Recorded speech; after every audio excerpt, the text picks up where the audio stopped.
concomitance, elle, elle a pour objet un marchandage. Force est de constater qu'aujourd'hui, nos jeunes sont devenus des objets de marchandage où ces symptômes, pour l'Europe, il s'agit de limiter au maximum l'accès des étrangers dans le territoire de l'Union européenne, mais aussi l'intérêt du régime algérien et particulièrement la caste dirigeante d'avoir toujours ces privilèges d'entrée, de séjour, sans accès aux différents types de visas.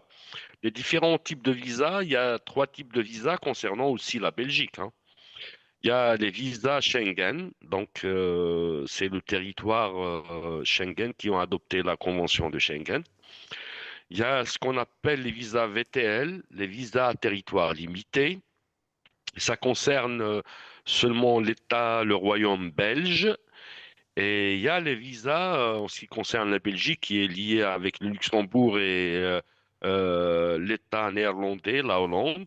Donc les visas Benelux. On les appelle les visas Benelux. Donc dans toute cette atmosphère, voilà la concomitance, elle se situe à ce niveau. Pour l'État algérien, garantir l'entrée-sortie de séjour aux diplomates, enfin aux détenteurs du passeport diplomatique délivré par les autorités d'Alger en Belgique, qui est effectivement un passoire, qui pourra servir de passoire pour le régime et leur famille, mais aussi un exercice pour le royaume de Belgique. D'où le fait de renvoyer le maximum de citoyens, de personnes humaines, qui ne sont pas dans une situation illégale, je dirais, dans une situation irrégulière. Le choix des mots est très important. Illégal, ça nous renvoie à la loi.